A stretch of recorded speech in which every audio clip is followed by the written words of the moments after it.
YouTube पे अभी मेरे साथ में जुड़ रहे हैं, मैं आपको भी रिक्वेस्ट करता हूं कि आप लोग भी प्रार्थना में मेरे साथ एक हो जाएं, ताकि आज की 22वीं एपिसोड 22nd एपिसोड पे हम जो हैं परमेश्वर की अद्भुत शिक्षा को सीखेंगे। आइए प्रार्थना करते हैं। परमेश्वर पिता, तेरा दास डैनियल राज आपको प्यार करता है, आपको चूमता है, आपके पैरों को स्पर्श करता है और साथ ही साथ आपको धन्यवाद देता है कि प्रभु आपने मुझे इस योग्य समझा कि इन प्यारे जनों को, इन अच्छे लोगों को जिनको आपने मुझे दिया है प्रभु जी, इस डीटी के माध्यम से, ताकि उनको मैं सिखा सकूं प्रभु, आपके वचन में तैयार कर सकूं प्रभु।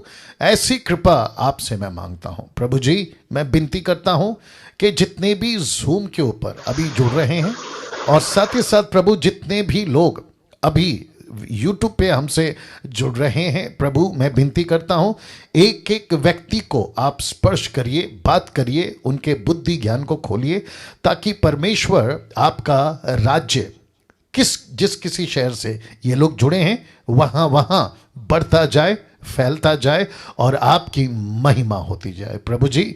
मकसद एक ही है कि प्रभु तेरे लोग खरी शिक्षा में, साउंड डॉक्ट्रिन में परिपक्व होकर, मैच्योर होकर बहुत सारा फल ला सकें, ऐसी कृपा आपसे मांगते हैं प्रभु जी। आपको धन्यवाद देता हूं, आपकी स्तुति करता हूं परमेश्वर पिता, आपके नाम को ऊंचा उठाता हूं। यह प्रार्थना यीशु के नाम से मांगते हैं, सुने और कबूल करें, आमीन।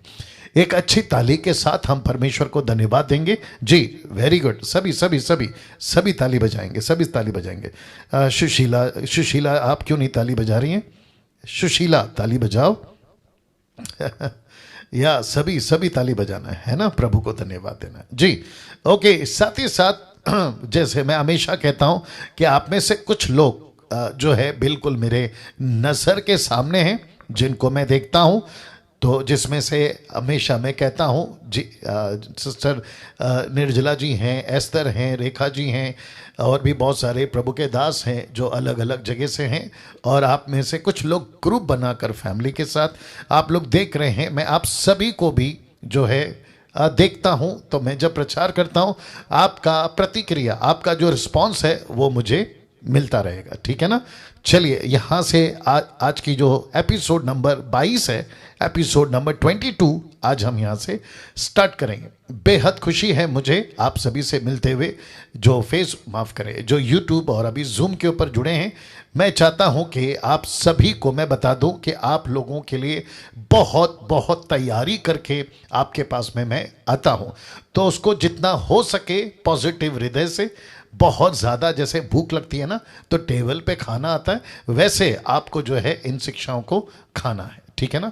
चलिए, लिखा है MMB presence discipleship training equipping the universal church with sound doctrine. आप सभी जानते हैं हम एक कॉन्सेप्ट को लेके चल रहे हैं और वो है सर्वव्यापी कलीसिया, यूनिवर्सल चर्च, और जिसको सही शिक्षा के साथ हम जो हैं आगे चला रहे हैं। आप कौन से डिनोमिनेशन से, इससे कोई फर्क नहीं पड़ता, आप किस संस्था से आते हैं कोई फर्क नहीं पड़ता। क्यों? क्योंकि आप यीशु के हैं, आमीन। आप सब यीशु के हैं, मैं यीशु का हूं। हम सब की भाषा, जात, गांव, शहर सब अलग होगा, लेकिन यीशु में हम सब एक फैमिली हैं। Is that right? या बस चलिए ना, एक टॉपिक को लेके हम चल रहे हैं और वो टॉपिक क्या है? बाइबल जी।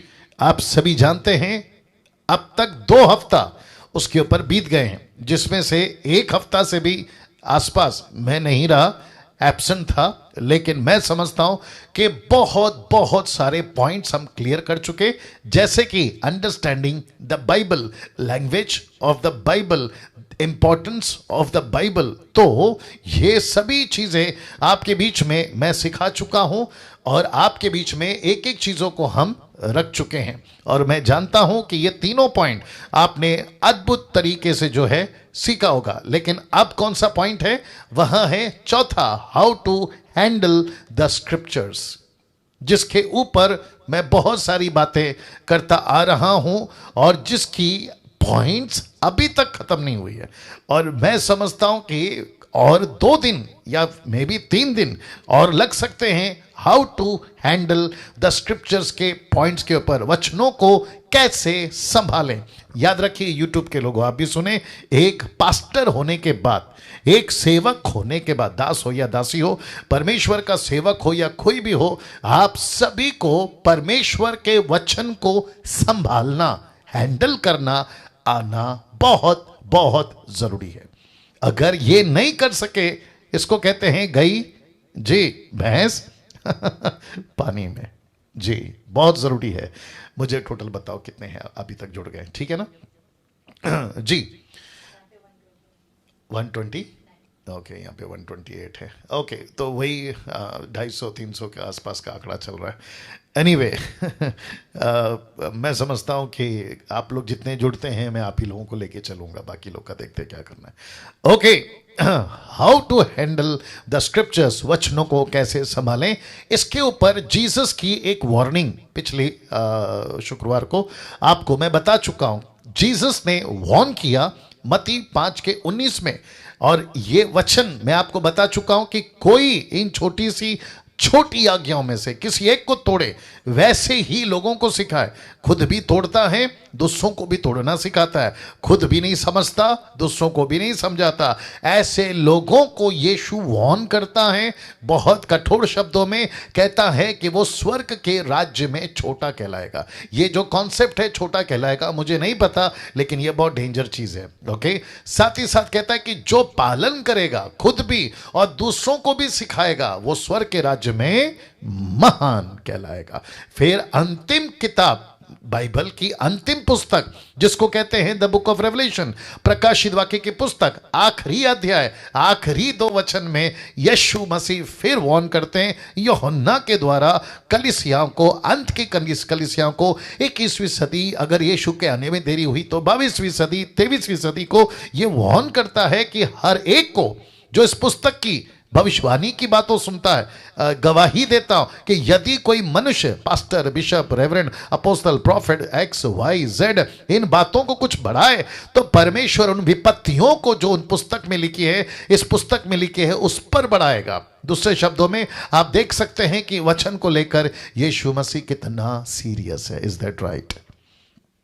वाह, सी यूट्यूब के लोगों, इसीलिए कुछ लोग कहते हैं कि पास्टर डैनियल, आपका वचन इतना कड़क क्यों रहता है? आपका तो रहता है, आपकी जो टीम है मसीह मंथन, उनका भी वचन इतना कड़क क्यों रहता है? वो इसलिए रहता है क्योंकि हम सब बर्दाश्त कर सकते हैं, हम सब चीज़ को सह सकते हैं, लेकिन वचन के साथ किसी प्रकार का कोई कॉम्प्रोमाइज, ऊंच नीच, क्या कहते हैं, तोड़ मरोड़ करना, ट्विस्ट करना, मैनिपुलेट करना नहीं कर सकते। जी, मैं साथ ही साथ कहना चाहता हूं कि जितने मुझे अभी सुन रहे हैं जूम के ऊपर, आप प्रीचर हैं, बाइबल टीचर हैं, आप खुद भी पास्टर हैं, आप ऑनलाइन प्रीचर्स हैं, मैं सबको रिक्वेस्ट करता हूं कि आपका लाइफस्टाइल यही होना चाहिए, कुछ भी हो जाए लेकिन प्रभु के वचनों के साथ कभी तोड़ मोड़, ट्विस्ट, मैनिपुलेट नहीं करेंगे। ठीक है ना?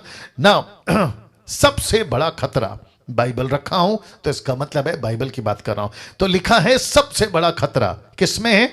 आइए देखते हैं। लिखा है सबसे बड़ा खतरा आपको कौन बाइबल पढ़वाता है? Question mark.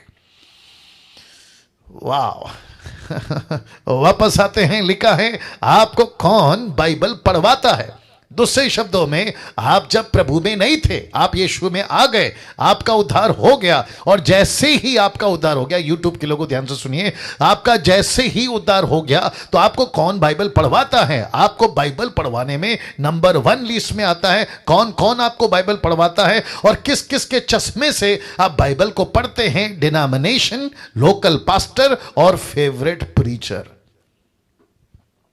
Favourite preacher, spelling ठीक है फेवरेट का? या यस और नो? मैं फिर कहता हूं, किसके चश्मे से आप बाइबल को पढ़ते हैं? आप जिस डिनोमिनेशन से हैं, आपका डिनोमिनेशन जैसा सिखाएगा। कैथलिक है तो मरियम को घुसा देगा, यहोवा विटनेस है तो यहोवा को घुसा देगा, ओनली जीसस है तो सिर्फ जीसस को घुसा देगा। माता मरियम वाले हैं यरूशलेम वाले, तो वो क्या करेंगे, माता यरूशलेम वाले वो क्या करेंगे, माता को घुसा देंगे जो यरूशलेम में कहीं तो उनका कॉन्सेप्ट है। और ऐसे बैप्टिस्ट, पेंटिकोस्टल, कैरिस्मेटिक, सियाना, लूथरन, ब्रेदरन, ऐसे वैसे पैसे, पता नहीं कैसे कैसे, ये सारे के सारे अपने तरीके से लोकल पास्टर जो होता है ना, फिर वो अपनी इंटरप्रेट घुसाएगा, फिर उसके बाद में डिनोमिनेशन का चक्कर खत्म, लोकल पास्टर का चक्कर खत्म, तो इनके सोशल मीडिया पे, यूट्यूब पे, फेसबुक पे, कहां कहां से, अफ्रीका से, अमेरिका से, भारत से जो इनके फेवरेट प्रीचर होते हैं, फिर ये उनको फॉलो करते हैं, कहते हैं कि ओके इसने ऐसा कहा है तो मैं ऐसा चलूंगा, इसने ऐसा बोला है तो मैं उसका इंटरप्रेट ऐसा करूंगा। और इनको कहते हैं, जरा फोटो देख लीजिए, इनको कहते हैं डमीज, डमीज, इसको कहते हैं पुतले, पुतले, पुतले, ये किसी के डमीज बन जाते हैं। आप देख सकते हैं कि एक व्यक्ति एक कठपुतली को नचा रहा है, या जैसे कह रहा है वैसे वो भी कह रहा है, फिर उसके ठीक बगल में एक डम्बी को आप देख सकते हैं। ऐसे लोग होते हैं जिनका कोई चेहरा नहीं होता।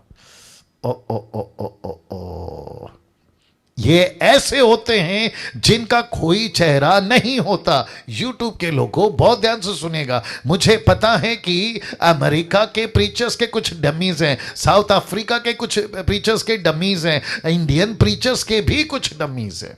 मुंबई के अंदर मैं कितनों को फेसबुक पे देखता हूं जो मुझे किसी की डम्मी दिखाई देते हैं। कोई बैनी हिन की नकल करता हुआ दिखता है, कोई किसी इंडियन प्रीचर की नकल करता हुआ दिखता है, कोई उसकी नकल, कोई इसकी नकल करता हुआ दिखता है। इसको कहते हैं, वापस रख दे रहा हूं, डमीज, डमीज।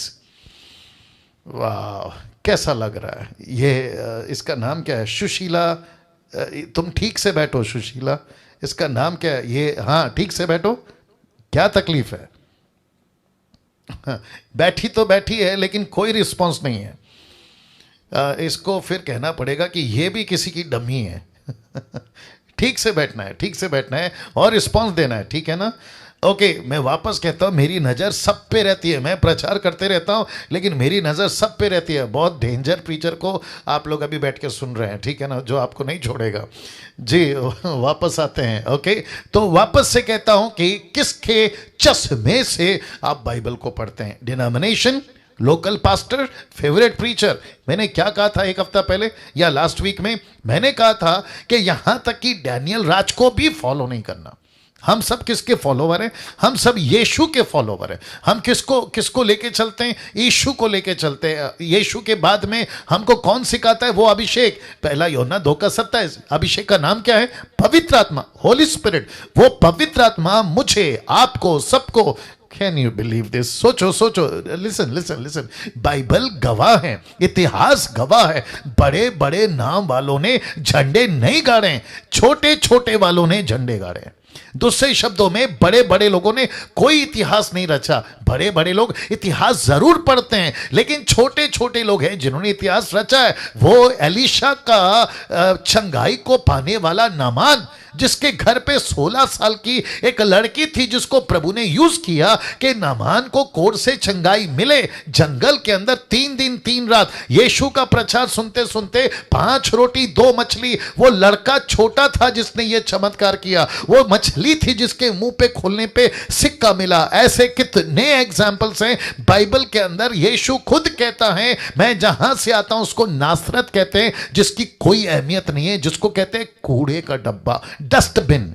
ऐसे जगह से आप और हमको भी परमेश्वर चुनता है। डैनियल राज क्या चीज है, कुछ नहीं, 5वीं क्लास 3 बार फेल, जिसको परमेश्वर इस्तेमाल करता है। आप मेरी या मुझ जैसों की नकल क्यों करते हैं, हम दूसरों की डम्मी क्यों बनते हैं। देख लीजिए, रख रहा हूं फिर स्क्रीन के ऊपर, यूट्यूब के लोगों, मुझे पता है मुंबई के अंदर ऐसे कितने प्रीचर हैं जो फेसबुक पे दिखाई देते हैं, यूट्यूब पे दिखाई देते हैं, जिनका अपना कोई चेहरा नहीं होता लेकिन वो दूसरों का चेहरा लगा कर फेसबुक पे आते हैं। और ये सबसे बड़ा नॉनसेंस है।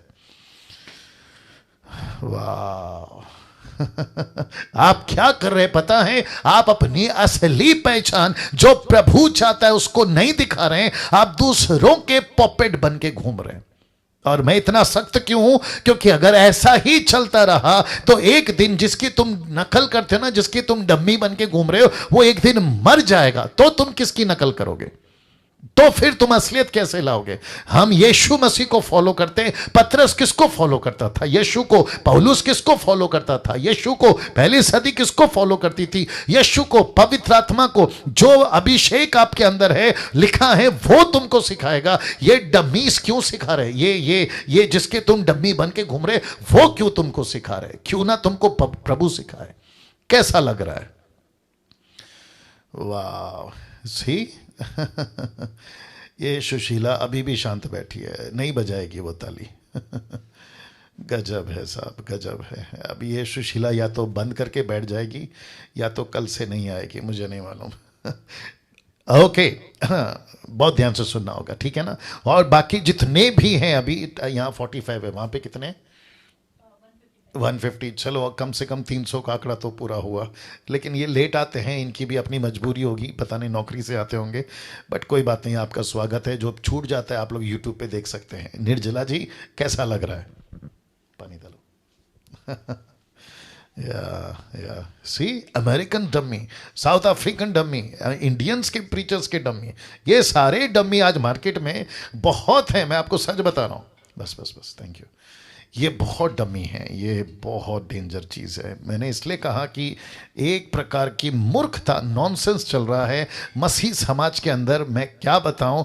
और जिसके लिए बहुत चिंता है कि ये नकल वाले लोग हैं, इसको कहते हैं नकल वाले, ओरिजिनल नहीं है। और ये बहुत डेंजर है। जिस दिन इनका मेंटर या जिसको ये डमी बन के घूम रहे हैं ना, जिस दिन वो बैकस्लाइड हो गया, कोई देवी के पीछे, देवता के पीछे, पत्थर की मूर्ति के पीछे अगर वो बैकस्लाइड हो गया ना, इनका भी पक्का है कि ये बैकस्लाइड हो जाएं। क्यों? क्योंकि उनके डमी है ना, जैसा वो करेगा ऐसे ये करेंगे ना। इसको देख लीजिए। और फिर होता है वचनों को लेकर। क्यों? क्योंकि डमी बन के घूम रहे हैं ना, तो फिर होता है वचनों को लेकर बेड़ा गर्क। इसको कुछ सेकंड रख रहा हूं। किसको लेके बेड़ा गर्क होता है? वचनों को लेके बेड़ा गर्क होता है। और इसको कहते हैं इंग्लिश में a text taken out of the context. जी, वचन को लेके बेड़ा गर्क। क्यों? डमीज है ना, ये देख लो। अब आप अमेरिका के डमीज हैं, साउथ अफ्रीका के डमी हैं, इंडियंस प्रीचर के डमी हैं। कुछ लोग मुझे वीडियो भेजते हैं, बोलते हैं देखो क्या प्रचारक है। मैं उसको 1 सेकंड में पहचान लेता हूँ ये किसका डमी है। कोई तो बाबा का डमी है, कोई बाबू का डमी है। आपको समझ में आ रहा है? ये ऐसो के डमी है और मैं पकड़ लेता हूँ। और जिसके चलते मैं कह रहा हूँ कि वचनों को लेकर हो जाता है बेड़ा गर्क, क्योंकि वो भी गलत, उसको फॉलो करने वाले ये डम्मी भी गलत।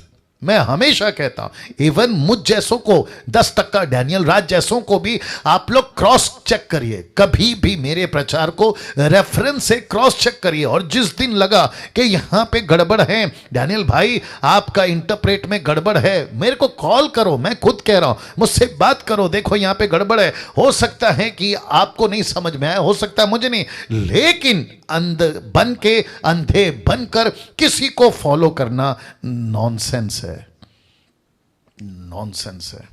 जिसके चलते बेड़ा गर्क होता है। अ text taken out of the context, मतलब कॉन्टेक्स्ट कहीं और है, टेक्स्ट कहीं और है। एक टुकड़ा, आज मैं उसी पे बात करूंगा, एक टुकड़ा उठाकर डॉक्ट्रिन बना देते हैं, एक सेंटेंस उठाकर सिद्धांत बना देते हैं, अपना प्रचार तक बना देते हैं। मैं आपको क्या बताऊं कि सुई की नोक से, नीडल, सुई की नोक से ऊंट निकल सकता है, लेकिन धनवान का स्वर्ग के राज्य में जाना कठिन है। अब ना जाने कितने प्रचारकों ने सच में उसको सुई मान लिया, जबकि इजराइल का एक गेट है इजराइल में, उसको कहते हैं सुई, नीडल, उसमें से ऊंट जा सकता है। लेकिन कपड़ा सीलने वाला जो सुई होता है ना, उसको तक लोगों ने प्रचार कर दिया। इसको कहते हैं अ text taken out of the context, मतलब किसी भी तरीके से। तो क्या क्या है आज आपके बीच में रखने जा रहा हूं।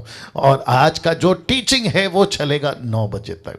तो 1 घंटा, अभी 15 मिनट कैसे गए आपको नहीं पता, वैसा 1 घंटा कैसे चले जाएंगे आपको पता नहीं चलेगा। राइट सुशीला जी?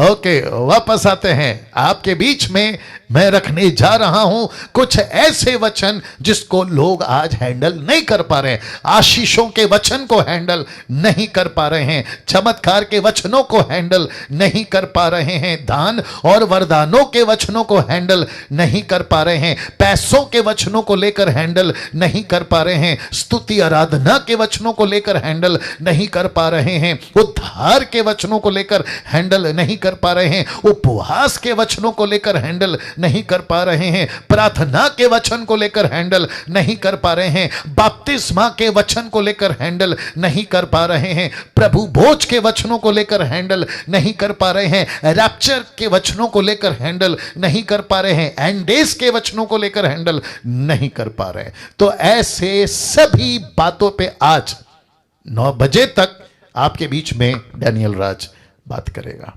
तो बहुत इंटरेस्टिंग टॉपिक है ये, सारे के सारे बातों को आपको सीखना बहुत जरूरी है, जिसको मैं एक एक वचन आपके बीच में रखूंगा। तो वापस कहता हूं, अ text taken out of the context. कैसे? आशीष के वचनों को लेकर, जो मैं वचन भी बाद में रखूंगा, आशीष का एक वचन, उसके ऊपर, उसके नीचे, उसके दाएं, उसके बाएं, लेफ्ट राइट अप डाउन क्या है, इसको नहीं स्टडी करते हैं। आशीष के बारे में लिखा है, खत्म।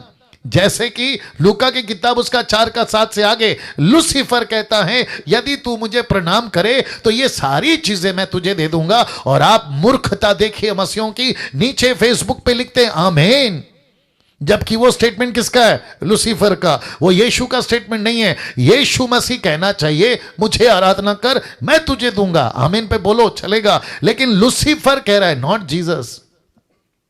ऐसी वचनों को लेकर आशीष की पागल जैसे हो गए यूट्यूब वालों और जूम के लोगों। मैं आपको बताता चलूं, 20 साल से तो जब मैं वर्शिप के क्षेत्र में आराधना करते हुए जब शहर शहर गांव गांव देश देश विदेश घूमता था, तब मुझे पता चला कि आशीष के नाम पे लोगों की भीड़ इतनी आती थी। प्रीचर्स भी क्या कहते हैं पता है? आज की शाम की मीटिंग में कितनों को आशीष चाहिए, हाथ उठाओ। तो टक करके हाथ उठते थे, यस और नो। आप ही जानते हैं।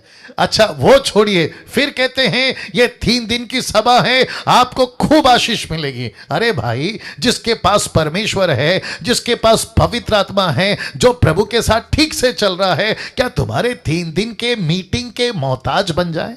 क्या तुम्हारे मीटिंग के ऊपर हम डिपेंड रहें और तुम्हारा प्रीचर अफ्रीका से अमेरिका से आएगा, हम उसके ऊपर रास्ता देखें कि वो हाथ रखेगा तब हमको आशीष मिलेगी? इफिसियों 1:3 मैंने नहीं रखा है, आप सभी जानते हैं, लिखा है कि यीशु मसीह ने स्वर्गीय स्थानों में पहले से आशीष दे रखी है। It is past tense, not present, not future, already दे दिया है। क्या बात करते हो? ताली बजाकर प्रभु को धन्यवाद। क्या बात है, क्या बात है, वाह, कैसा लग रहा है।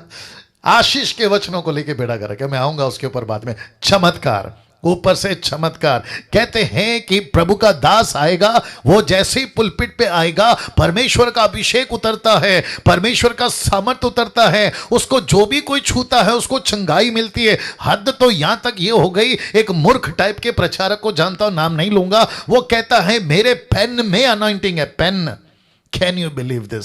मेरे पेन को जो छुएगा उसको चमत्कार हो जाएगा, मेरे पेन को जो छुएगा उसके अंदर से सामर्थ निकलेगा। एक और मूर्ख टाइप का आदमी है, अपने भारत से है, कर्नाटका से, नाम नहीं लूंगा, कुर्सी पे बैठता है, कहता है मैं अभी कुर्सी पे बैठा हूं, आप जैसे ही मैं उठूंगा आप बैठोगे, आपको चमत्कार हो जाएगा। अगर चमत्कार हो गया तो मुझे पैसे देना।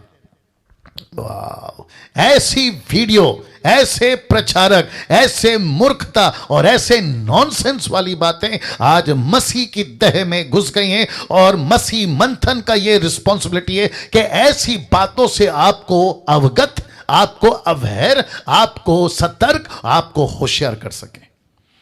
क्या बात है। सी, तो जिसके चलते आपके बीच में मैं रख रहा हूं, आशीष के वचनों को सीखो। कैसे हैंडल करना है, चमत्कार के वचनों को सीखो कैसे हैंडल करना है। आप चमत्कार की बात करते हैं, एक पंजाब का अंकुर नरूला, आप लोग जानते होंगे, एक व्यक्ति, उसको किसी ने मेरा वीडियो भेजा जो अपने मसीह मंथन का था। उसने कहा कि डैनियल राज की वीडियो देखो, आपको जो है आशीष मिलेगी, दूसरे शब्दों में आप वचन में बढ़ोगे, आप जो है प्रभु के ज्ञान में बढ़ोगे। ये बातों को करते करते वो मूर्ख टाइप का आदमी कहता है कि डैनियल राज जो है ज्ञान बांटता है, हमारे अंकुर नरूला जैसे प्रचार चमत्कार करके बता। मेरे को कॉल आया, मैंने उसको बोला कि ऐसे कितने कॉल मुझे आते हैं जो अंकुर नरूला के मीटिंग में जाते हैं और कहते हैं कि हम 10 साल से गए, दुष्ट आत्मा ने निकला, हम 10 साल से गए, कैंसर ठीक नहीं हुआ, हम 10 साल से जा रहे, हमारी बेटी ठीक नहीं हो गई। तो मेरे को उनसे भी पूछना है और अंकुर नरूला जैसे से भी पूछना है और ऐसे जितने चमत्कार करते हैं उनसे भी पूछना है, क्या तुम्हारी मीटिंग में 100% चमत्कार होता है? मेरे को साबित करके बता दो, जो बोलोगे हार जाऊंगा।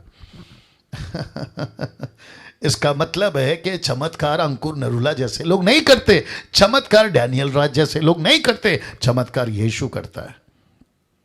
और चमत्कार तब होता है जब हमारा जीवन यीशु के साथ सही हो। इस संडे का प्रचार मैंने आपको 3 बातें बताई थी। आपको याद होगा कि प्रार्थना करने से पहले ये 3 बातें, अगर आपने नहीं देखी हैं, मैं रिक्वेस्ट करता हूं प्लीज देखिए। फेसबुक के ऊपर आज कौन सा दिन है? मंगलवार। सिर्फ कल तक 20,000 लोग यूट्यूब पे, माफ करें, फेसबुक पे देख चुके हैं और यूट्यूब पे अभी कम से कम दोनों वीडियो डाले थे, जिसको एक डिलीट कर दिया है। 14 से 15,000 वहां पे देख चुके हैं। तो इसका मतलब है कि बहुत सारे लोग सत्य को नहीं जानते हैं, और जब सत्य को जानते हैं, आगे बोल दीजिए, सत्य उन्हें स्वतंत्र करता है। ताली बजाकर प्रभु को धन्यवाद। वाह, सब चल रहा है, सब जगह। अच्छा, वाह, कुछ जगह पे हैंग हो गया लगता है, इसका हो गया। Anyway, no problem. प्रभु को धन्यवाद। जी नीता जी, सब ठीक है? Yes, yes. Okay, wonderful wonderful. It's okay, it's okay. जी, यूट्यूब के लोगों ध्यान से सुनिए बात को, आपको बहुत जरूरी है, बातों को समझना होगा, नहीं तो बेड़ा गर्क हो जाएगा। मैं वापस कहता हूं कि हम सभी को परमेश्वर के वचनों को ठीक से हैंडल करना आना बहुत जरूरी है ना। दानों और वरदानों के वचनों को हैंडल नहीं कर पा रहे हैं, मैं उसके ऊपर आज बहुत स्ट्रांगली आऊंगा। साथ ही साथ पैसों के वचनों को, दान वरदान और पैसों के वचनों को लेकर किसी प्रकार का कोई भी आउट ऑफ कॉन्टेक्स्ट निकालकर, है ना, जैसे मैंने अभी कहा, ऐसा किसी प्रकार का स्टेटमेंट दे देते हैं जो बिब्लिकल होता ही नहीं है, और जिसके चलते फिर जो है, जो सीखते हैं वो बिगड़ते हैं और जो सिखाते हैं वो बिगड़ते हैं। तो मैं रिक्वेस्ट करता हूं कि आप जब किसी को सुनते हो, अभी आप मुझे सुन रहे हैं, आप मेरी हर बात पे आपको आमीन या ताली बजाने की जरूरत नहीं है। आपको भी क्रॉस चेक करना है। कब करोगे? जब खुद की स्टडी होगी, और प्रतिदिन कम से कम 30 से 40 चैप्टर आपको पढ़ना होगा, तब जाकर बात आपको भी समझ में आती है। आमीन। स्तुति आराधना के वचनों, इसके ऊपर भी खुल के आऊंगा। स्तुति आराधना का तो आज बेड़ा गर्क है। मैं कल किसी वर्शिपर से बात कर रहा था और उसने मुझे कहा, और बहुत अच्छी बात कही, अपना ही टीम का आदमी है, उसने कहा कि पास्टर डैनियल, कम से कम 1 साल से स्तुति आराधना का जो मार्केट में क्रेज था पहले, वो 1 साल के अंदर खत्म हो गया, अभी जब से लॉकडाउन हुआ है। कितने वर्शिपर मुंबई से, पूना से, नागपुर से, कर्नाटका से, न जाने कहां कहां से, इन सब का जो क्रेज था ना, वो ऑलमोस्ट खत्म हो गया। मैंने भी सोचा इस बात पे, मैंने बोला यार बात तो सही है, बात तो सही है कि वाकई में यूट्यूब के लोगों, तुम भी सुनो, परमेश्वर की स्तुति आराधना के खिलाफ डैनियल राज नहीं है। अभी आज क्योंकि विवेक का कुछ 4-5 दिन से हेल्थ ठीक नहीं चल रहा है, जिसके चलते आज हमने उसको नहीं बुलाया। लेकिन आप जानते हैं, संडे के दिन हमारी स्तुति आराधना होती है, वर्शिप होती है। मैं खुद भी अपनी व्यक्तिगत प्रार्थना में आराधना के साथ प्रभु के पास में आता हूं। तो इसका मतलब है कि डैनियल राज स्तुति आराधना के खिलाफ नहीं है, लेकिन ये जो स्तुति आराधना के नाम पे वीडियो बनाकर पैसे कमाना, मैं म्यूजिशियन हूं, मुझे पैसे दो, मेरे गाना है, मुझे पैसे दो, वर्शिप को बेचने का कॉन्सेप्ट, फिर उसके बाद में पूरी जिंदगी कुछ नहीं करते, गाना गाना गाना, घंटों 2-2 घंटा चर्च में नाचते हैं। बात, बहुत सारी बातें आज रखूंगा, ऐसे कॉन्सेप्ट के मैं खिलाफ हूं। मैं वापस कहता हूं, और कौन बात कर रहा है? वो व्यक्ति बात कर रहा है जो 20 साल खुद ये काम कर चुका है। 20 साल मैंने यही काम किया। सूफी, कव्वाली, क्लासिकल, वेस्टर्न, ना जाने क्या क्या यूट्यूब पे मेरे वीडियो, गाने की वीडियो आप देख सकते हैं, कितनी सारी है। मैं इसी में था और मैं इसीलिए इस बात को अच्छे से जानता हूं। लेकिन यीशु का कहना क्या था उसको तो बाजू में कर दिया। मैं आऊंगा उसके ऊपर। उद्धार के वचनों को लेकर हैंडल नहीं कर पा रहे हैं। उद्धार के बारे में बहुत सारी कॉन्सेप्ट्स आ गई हैं और कहते हैं कि आपको सिर्फ विश्वास काफी नहीं है, आपको कर्म करना होगा। तो कर्म क्या करें? आपको खतना करना होगा, सरकमसाइज जिसको कहते हैं। आपको खतना करना होगा, आपको मरियम की पूजा करनी होगी, आपको संतों की पूजा करनी होगी। बेड़ा गर्क कर दिया है 16वीं सदी में। मार्टिन लूथर कैथलिक से बाहर क्यों निकला? क्योंकि सबसे डेंजरस पॉइंट था, क्योंकि कैथलिक उस वक्त में मार्टिन लूथर के टाइम पे ये कहते थे कि कांच पे चलो तुम तपस्या करो, आग में चलो तुम तपस्या करो, क्या पता प्रभु तुम्हारे पापों को माफ कर देगा। लेकिन बाइबल स्पष्ट कहती है यीशु ने किसी प्रकार का कोई तपस्या करने नहीं बोला। यस और नो? यीशु ने कहा विश्वास करो कि मैं क्रूस पे मरा हूं तुम्हारे पापों के लिए। मैं मरा हूं, मैंने लहू बहाया, मैंने कोड़े खाई, मैंने खीले खाई, मैं मरा, कब्र में 3 दिन रात रहा। मुझ पर जो विश्वास करेगा उसका उद्धार होगा। कम ऑन, यस और नो?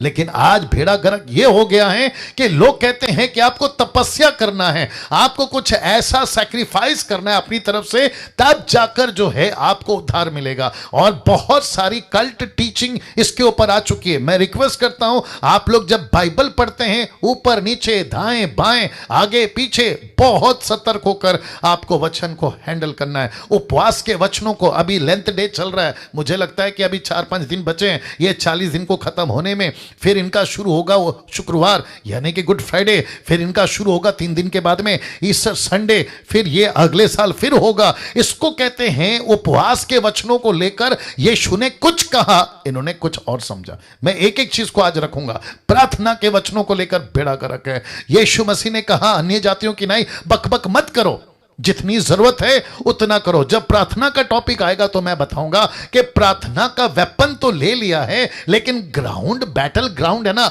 वो तो उसका पता ही नहीं है। तो ये काय का सिपाही है बताइए? तो इसको कहते हैं कि प्रार्थना के लिए हमको ताकत दे दो। तो प्रभु कहता है ठीक है बेटा, लेकिन तेरा ग्राउंड कहां है जिस पे तुझे युद्ध लड़ना है? मैं आऊंगा जब प्रार्थना का टॉपिक आएगा। बपतिस्मा के वचनों को हैंडल नहीं कर पा रहे, मैं उसको ऊपर भी आऊंगा। प्रभु बोझ के वचनों को, रैप्चर, एंड डेज, ऐसे करते करते बहुत सारे स्क्रिप्चर्स हैं दोस्तों जिसको आपको और मुझे समझना जरूरी है। तो मैं समझता हूं कि अब जब जरा डिटेल में जाते हैं तो वापस से पूछता हूं कि आप लोग सब तैयार हैं? आप लोग सब ठीक हैं? चलिए अब एक एक वचन के ऊपर बात करूंगा। तो वापस कहता हूं आपकी जो क्षमता है लेने की उसको मजबूत कर लीजिएगा। एक वचन आपके बीच में पहले पढ़वा देता हूं, इसके ऊपर भेड़ा गर्क हुआ है। आइए बताते हैं पहले जी। 1 कुरिन्थियों 14:2, 1 Corinthians chapter 14 and verse 2। आइए देखते क्या लिखा है। जो ब्लैक से मैंने उसको बैकड्रॉप दिया है ना, इसका मतलब है कि उसके ऊपर बात होगी। क्या है देखते हैं। लिखा है क्योंकि जो अन्य भाषा में बातें करता है वह मनुष्यों से नहीं परंतु परमेश्वर से बातें करता है, इसलिए कि उसकी कोई नहीं समझता। इसलिए कि उसकी कोई नहीं समझता, यह सरकास्टिक है, व्यंग, टॉन्ट है। इसलिए कि उसकी कोई नहीं समझता क्योंकि वह भेद की बातें आत्मा में होकर बोलता है। सरकास्टिक है, लेकिन इसको बना दिया स्टेटमेंट। इसको कहते हैं ना किसी का धड़ है, ना सर है, ना पैर है, और कहते हैं कि आदमी आ रहा है। अब बताइए आगे आप लोग समझदार हैं। इस वचन को पेंटिकॉस्टल कैरिस्मेटिक, जी मैं खुल के बात करूंगा आज पेंटिकॉस्टल और कैरिस्मेटिक, क्योंकि डीटी चल रहा है, डिसाइपलशिप ट्रेनिंग चल रही है और मैं इसके ऊपर खुल के बात करूंगा। ऐसा गजब का 200 साल से अमेरिका के लॉस एंजलिस में अजूजा स्ट्रीट रिवाइवल, जो कि विलियम सी मॉर एक व्यक्ति है, अफ्रीकन प्रीचर लॉस एंजलिस में, किसी लेडी ने जो जापानीज कंट्री की थी उसने उसकी लोकल लैंग्वेज में बात किया और उसके बारे में बताया जाता है कि उसको दुष्टात्मा पकड़ा था, पागलों की तरह हरकत करती थी। ऐसी लेडी की एक ऐसी जिब्रिश उसको लेकर सिद्धांत बना दिया और सपोर्ट के लिए यह वचन उठा लिया। 1 कुरिन्थियों 14:2। ये 200 साल में ऐसा बेड़ा गर्क हुआ है। अब इसको कहते हैं कि लिखा कुछ और है, बोला कुछ और है। लिखा है अन्य, फिर इसको स्पॉट किया भाषा। तो अन्य का मतलब है दूसरी, अदर फॉरेन दूसरी भाषा कौन सी? और वापस कहता हूं दूसरी, अन्य, फॉरेन, फिर कहता है भाषा। तो भाषा कौन सी है? इंग्लिश है, हिंदी है, तेलुगु है, तमिल है, मराठी है, गुजराती है, जापानीज है, फ्रेंच है, डच है, अरामिक है, लैटिन है, ग्रीक है, हिब्रू है, कौन सी भाषा है? ये तो पूछो पहले। अच्छा, जो भाषा में बातें करता है, जो भी कोई भी बातें करता है, उसको मिला है दान प्रचार करने का, क्योंकि इसके ऊपर मैं वीडियो बना चुका हूं, ज्यादा बात नहीं करूंगा।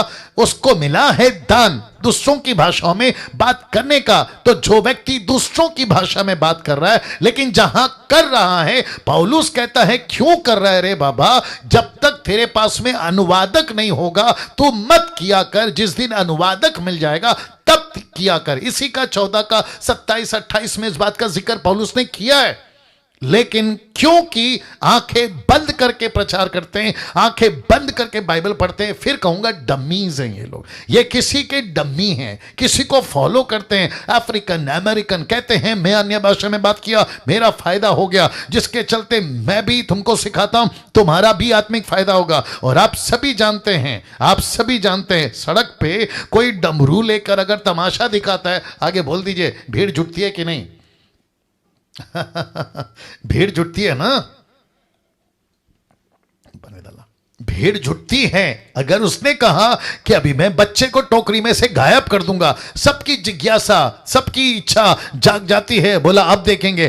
तो हम एक ऐसे देश और ऐसे पृथ्वी पे जीते हैं, ऐसे पृथ्वी पे जीते हैं जहां पे तमाशा देखना बहुत पसंद है, चमत्कार देखना बहुत पसंद है, सुपरस्टिशियस चीजें होना बहुत पसंद है। आप अगर किसी को कहो कि बस आंख बंद करके प्रार्थना करो, तुम्हारी प्रार्थना प्रभु सुन लेगा, आपको पता है भारत के लोग सड़क पे क्या पूछेंगे? भाई वो सब ठीक है, आंख बंद करके प्रार्थना करूंगा, लेकिन देखूं किसको?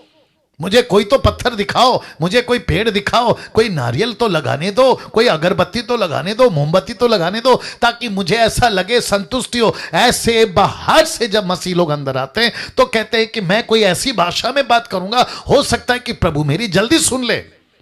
हद हो गई। और जिसके चलते ऐसा कुछ सिखा दिया गया है जो बाइबल के अंदर नहीं है, और इसी को कहते हैं भेड़ा करक।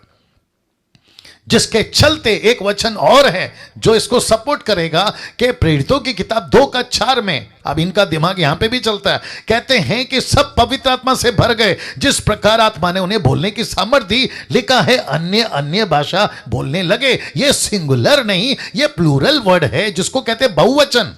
आपको जब पवित्र आत्मा मिला था पतरस जी, आपने एक भाषा में बात करी थी या 17? तो पतरस कहेगा 17, तो वो 17 भाषा कौन सी थी? ये तो पता लगाओ। वाह, सही। आप में से जितने लोग अभी मुझे सुन रहे हैं, आप जरा सोचिए क्या चीजें हैं, क्या कर रहे हैं, कैसी बातों को लेकर चल रहे हैं। ये सारी चीजें हमें समझना बहुत जरूरी है। नेक राम जी को कोई दिक्कत है? नेक राम जी आप सुन रहे हैं? नेक राम जी, हाँ, या फोकस करिए भैया, फोकस करिए, चीजों को सीखना है आपको, ठीक है ना? Wonderful Jesus. तो यूट्यूब के लोगों, जूम के लोगों, वापस से कहना चाहता हूं कि अन्य अन्य भाषा में पतरस ने बात करी। कौन सी भाषा? नॉन, जिसको कहते सब जानते थे। पौलुस बात करता था, कौन सी? नॉन, जिसको कहते सब जानते थे। पौलुस खुद कहता है ऐसा किसी भाषा में बात मत करो जिसका इंटरप्रेट ना हो। तो इसमें बेड़ा गर्क। अब बात करते हैं जो बहुत ज़्यादा क्या कहते हैं, कंट्रोवर्शियल हो सकता है, होता आ रहा है, और जिसके चलते बहुत सारे लोग जो हैं चीज़ों को नहीं समझ पा रहे हैं। आज आपके बीच में उन चीज़ों को रखना चाहूँगा जी। ओके, वहाँ पे निर्जला है कि वहाँ पर है? ओके ओके, या क्योंकि वो यहाँ से शायद निकल गए, उनका नेटवर्क का इशू है, पता नहीं क्या है। Okay, no problem. या आप लोग जितने भी शैल शैल कौनते, जी जी, वेरी गुड, लगे रहिए। ओके, ये वचन है 1 कुरिन्थियों 11:5, लिखा है परंतु जो स्त्री उगाड़े सिर प्रार्थना या भविष्यवाणी करती है वह अपने सिर का अपमान करती है। अब मैं निर्जला जी को इसलिए ढूंढ रहा था, उनका वीडियो ऑफ है, कोई इशू नहीं। चलिए कोई बात नहीं, उनको शायद दिक्कत होगी, नेटवर्क का इशू होगा। एनीवे वापस आ रहे हैं। बहुत सारी महिलाएं मसीह मंथन के पेज पे आती हैं। नीता जी अगर आप सुन रही हैं तो माइक ऑन करके बात करिए। Yes. जी, आप बहुत सारी महिलाओं को सैटरडे के दिन आप देखते हैं, बहुत सारी महिलाएं सर पे दुपट्टा नहीं लेती हैं और वो प्रचार करती हैं। उनमें सिस्टर निर्जला जी भी हैं और भी बहुत सारी हैं महिलाएं, लेकिन कुछ महिलाएं ऐसे भी हैं जो सर पे दुपट्टा लेती हैं। लेकिन आपको पता है वो सर पे दुपट्टा क्यों लेती हैं? तो फिर वापस कहूँगा, किसने बाइबल पढ़ाई? डिनोमिनेशन ने। किसने बाइबल पढ़ाई? लोकल पास्टर ने। किसने बाइबल पढ़ाई? उसके फेवरेट प्रीचर ने। किसने बाइबल पढ़ाई? जो इसका वो डम्मी है, मतलब जिसकी वो कठपुतली है। लेकिन पौलुस ने पहला कुरिन्थियों 11:5 में क्या कहा? देखिए, कहता है परंतु जो स्त्री उघाड़े सिर या प्रार्थना या भविष्यवाणी करती है वो अपने सिर का अपमान करती है, क्योंकि वह मुंडन होने के बराबर है ना। मैंने पूरा वचन नहीं डाला है क्योंकि मेरे को वक्त का ख्याल रखना है। मैं इसके ऊपर इतना कहना चाहता हूं कि इसी 11 के 7, फिर इसी 11 के 10, फिर इसी 11 के 16 में पौलुस कहता है ये ना तो परमेश्वर का नियम है ना किसी कलीसिया का नियम है। वो कहता है अगर किसी को विवाद करना है तो कॉन्सेप्ट क्लियर कर रहा हूं, ना मेरा ना कलीसिया का ना परमेश्वर का। साफ लिखा है, आप लोग बाद में पढ़ सकते हैं। तो इसका मतलब है कि जो स्त्री सिर उगाड़े, कहां की बात कर रहा है? कल्चर क्या है, कनेक्शन क्या है, हिस्ट्री क्या है, किस शहर की बात कर रहा है, पौलुस की पत्री किसको लिख रहा है, ये सारी चीजें जाने बगैर अगर आप कोई डॉक्ट्रिन बना देते हैं तब जाकर होता है बेड़ा गर्क। अगर कोई सर पे दुपट्टा डाल के प्रार्थना या भविष्यवाणी करती है, डैनियल राज आपको तकलीफ है? बिल्कुल नहीं, मुझे कोई तकलीफ नहीं है। लेकिन अगर कोई ये कहता है कि वो सिस्टर ने सर पे कपड़ा नहीं डाला तो वो अपमान कर रही है, तो मैं पूछूंगा किसका अपमान कर रही है? वहां लिखा है उसके सिर का, तो उसका सिर कौन है? उसका पति। उसके पति का अपमान हो रहा है ना, तो उसका पति देख लेगा। तुम अपनी टांग बीच में क्यों घुसाते हो? हद हो गई साहब। ऐसे कितने कल्चर हैं जहां पे महिलाओं के सर पे कपड़ा नहीं डालते हैं। तो क्या ऐसों को पहला सर पे कपड़ा डालना सिखाएं, फिर उसको चर्च में लेकर आएं? क्या करें?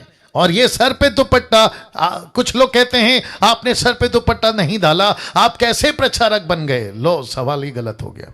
सर पे दुपट्टा डालने के लिए परमेश्वर का दास कहता है किसी कलीसिया को, कौन सी?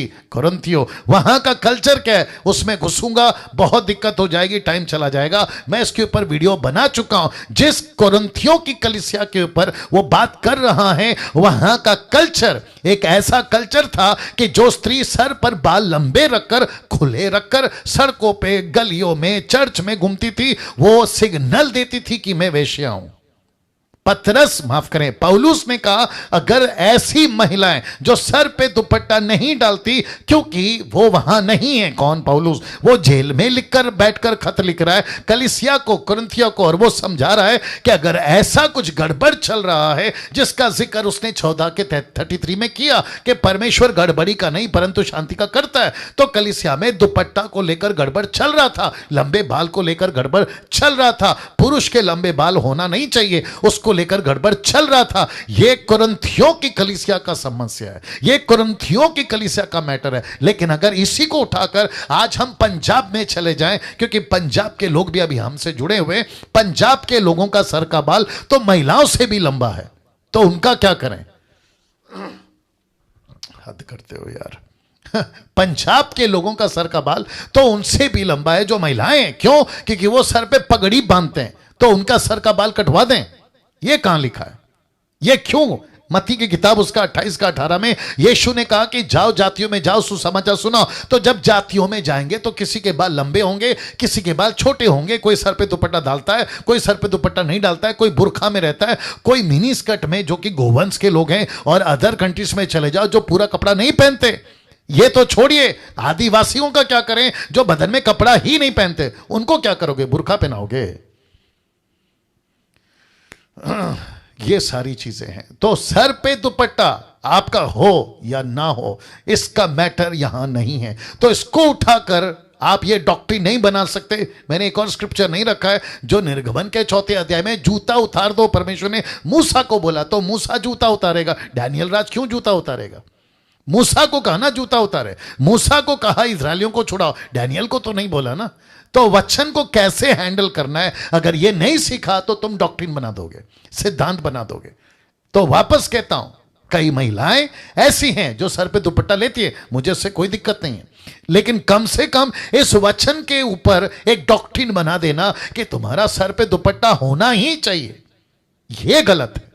क्योंकि पौलुस ने किसी प्रकार का डॉक्ट्रिन नहीं बनाया, किसी प्रकार का सिद्धांत नहीं दिया। वचन 16 बिल्कुल साफ कहता है, ना मेरी ना परमेश्वर की रीति है। तुमको देखना है, तुम देख लो, ऐसी बातों को वो करता है ना। भला कि 3:10 सारे दशमांश भंडार में ले आओ कि मेरे भवन में भोजन वस्तु रहे। और सेनाओं का यहोवा ये कहता है, ऐसा करके मुझे परखो कि मैं आकाश के झरोखे तुम्हारे लिए खोलकर तुम्हारे ऊपर अपरंपार की आशीष की वर्षा करता हूं कि नहीं। ये वचन यहूदियों के लिए, ये वचन इजरायलियों के लिए है। तो उनको कहा दशमांश लेकर आओ, तो वो लाते थे, लेकिन पैसे का नहीं, जानवरों का, पैसों का नहीं, अनाज का, पैसों का नहीं, उनकी पहली उपज का वो लाते थे। वो कॉन्सेप्ट अलग है। लेकिन इसको उठाकर आज 99% कलीसियाओं के अंदर इस वचन को लेकर थोपा जाता है कि देखो दशमांश देने से आशीष है। लिखा है कि नहीं लिखा है?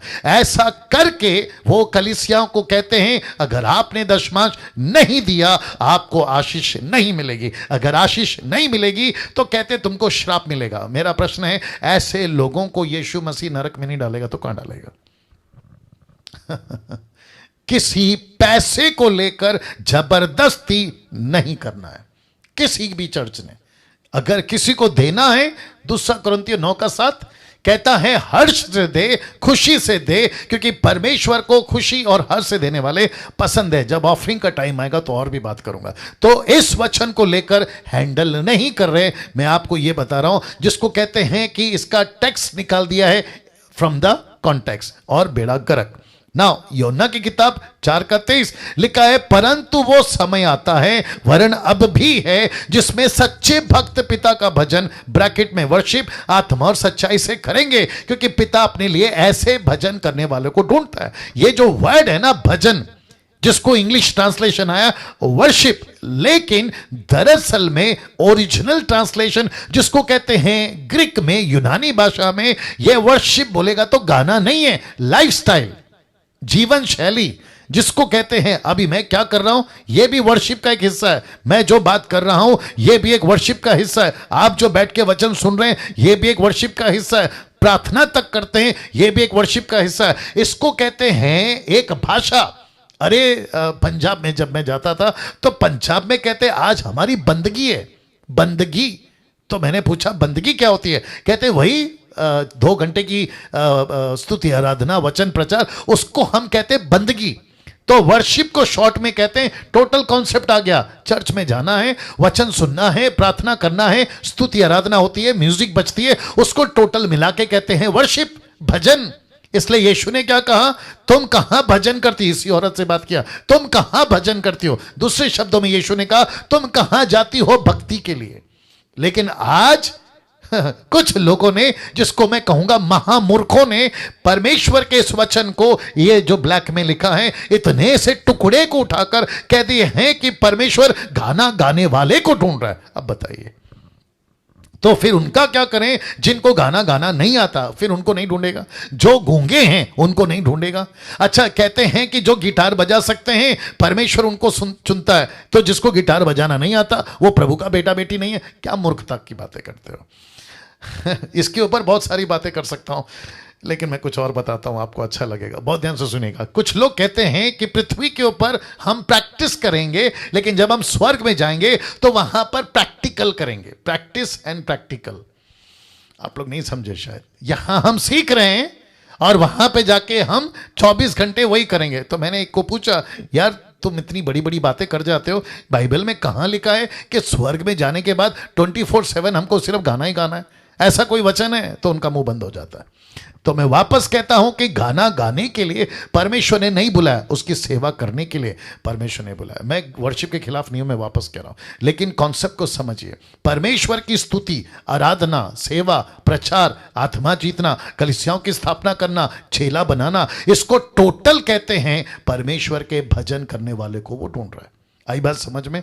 तो सिर्फ गाना गाना गाना के पीछे पागल नहीं होना है। जितने लोग अभी मुझे देख रहे हैं फेसबुक, माफ करें, जूम और यूट्यूब पे, आप लोग भी यूट्यूब पे कभी इधर कभी उधर बहुत सारा गाना सुनते हैं। मैं रिक्वेस्ट करता हूं, ज्यादा गाना मैं नहीं कहता हूं कि मत सुनो, लेकिन आपके पास में टाइम कितना है 24 घंटे में, उसमें ज्यादा प्रायोरिटी, प्राथमिकता वचन को सुनने में लगाई।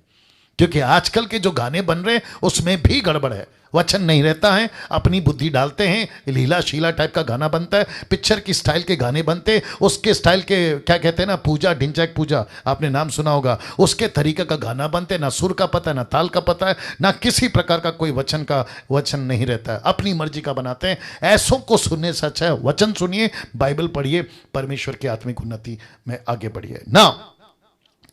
एक ऐसा वचन जिसको लेकर बपतिस्मा बदल दिया।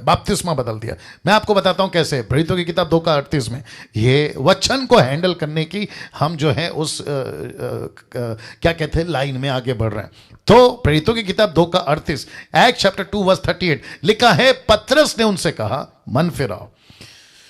पतरस ने उनसे कहा, किससे? 3,000 यहूदियों से कहा, मन फिराओ। उसमें एक भी अन्य जाति नहीं था। आप जितने बाइबल पढ़ते हैं आप लोग अच्छे से जानते हैं, उसमें एक भी अन्य जाति नहीं था। ये 3,000 यहूदी थे। याद रखो, कौन सा फेस्टिवल है?